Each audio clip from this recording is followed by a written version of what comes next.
Hi friends, আসসালামু আলাইকুম। নমস্কার, সকলে কেমন আছো? আশা করছি আমাদের ব্লগ যেখান থেকে দেখছো সবাই খুব ভালো আছো আর সুস্থ আছো। আর আজকের ব্লগটা শুরু করেছি, এখনও 10:30 বাজেনি, 5 মিনিট বাকি। আর ওর বাবা নেই, সকালবেলা চা বিস্কিট খেয়ে একটু বেরিয়েছে একটা কাজে। আর মেয়ে হচ্ছে কি তার ঠাকুমার সাথে ছাদে। এই হচ্ছে তোমাদের আপডেট দিয়ে দিলাম কে কোথায় আছে। আর এখন আমি তো ঘরে, তোমরা দেখতেই পাচ্ছ। আর এখন হচ্ছে কি আজকে একটা রেসিপি করার আছে, তো হাজব্যান্ডের সময় নেই বলে ভাবলাম যে ওর আর অপেক্ষা করবো না, তো আমি নিজেই করে নিই। তো আজকে তার জন্য আমি নিজে রেসিপি করব। আর রেসিপিটা কি করছি চলো দেখাই। আর এই দেখো, এইটা না মানে সয়াবিনের একটা নতুন প্যাকেট বেরিয়েছে, যেটা সয়াবিনগুলো এত বড় বড়। দাঁড়ো প্যাকেটটা খুলি, তারপর দেখাচ্ছি। আর আজকের রেসিপি কিন্তু এটাই হচ্ছে কি সয়াবিনের রেসিপি করব, আর সেটা একাই করব, হাজব্যান্ড ছাড়া। তো চলো তোমাদের সঙ্গে শেয়ার করি, তোমরাও দেখতে থাকো সব কিছু। এখানে আমি সব কিছু রেডি করে নিয়েছি।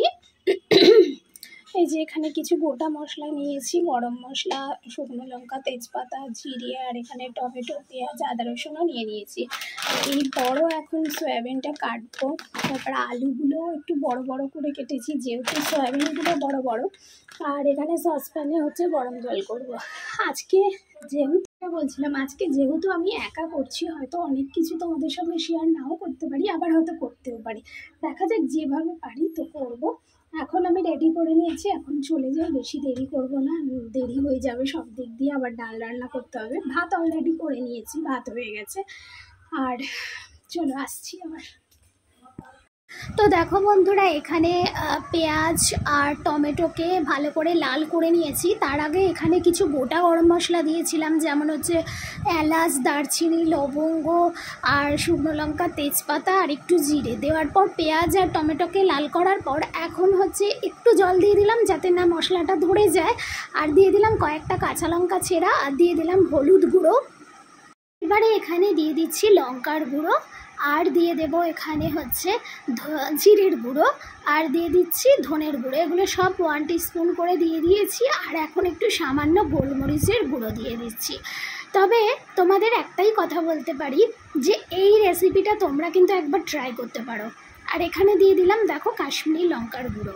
এবার সমস্ত মশলাটাকে ভালো করে কষিয়ে নিয়েছি। এবারে দিয়ে দিচ্ছি হচ্ছে আলু আর সোয়াবিন। বিশ্বাস করো, ভয়েস ওভার তো পরে দিচ্ছি, কিন্তু এই রান্নাটা এত দারুণ হয়েছিল যে হাজব্যান্ডও খেয়ে ভীষণ প্রশংসা করেছে।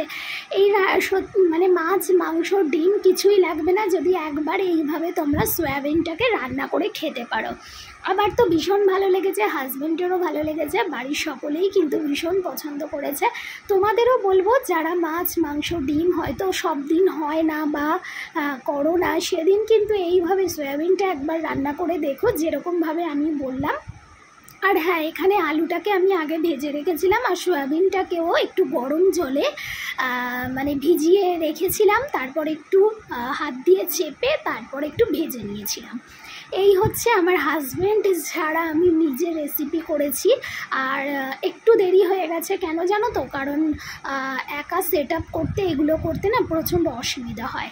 আর এখন একটু নামাবার আগে আগে দিয়ে দিলাম গরম মশলা। তোমরা চাইলে এখানে সামান্য একটু চিনি মানে অ্যাড করতে পারো, তাতে না মানে ব্যালেন্সটা খুব সুন্দর হয়। তো তোমরা তো অনেকে সয়াবিন করে খেয়েছো, কিন্তু একবার দেখো আমার যে রান্নাটা তোমাদের সাথে শেয়ার করলাম। দেখো, একটা আলু সিদ্ধ হয়ে গেছে কি দেখছিলাম, দেখে ওই আলুটাকে ভালো করে ঘেটে দিলাম, যাতে জল মানে ঝোলটা যেটা থাকবে সেটা পাতলা না হয়, সেটা একটু গাঢ় হয়ে যায়। তোমরাও এরকম করে দিও, তাহলে ভালোই লাগবে।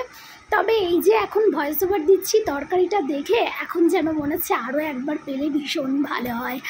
তো যাই হোক, মাঝে মাঝে এইভাবে আমি একা রেসিপি করে নিই, কারণ কিছু করার নেই। হাজব্যান্ড তো তার প্রফেশনাল কাজ আছে, সে তো তার কাজে ব্যস্ত থাকে, সব সময় পায় না, যতটা পায় আমাকে দেয়।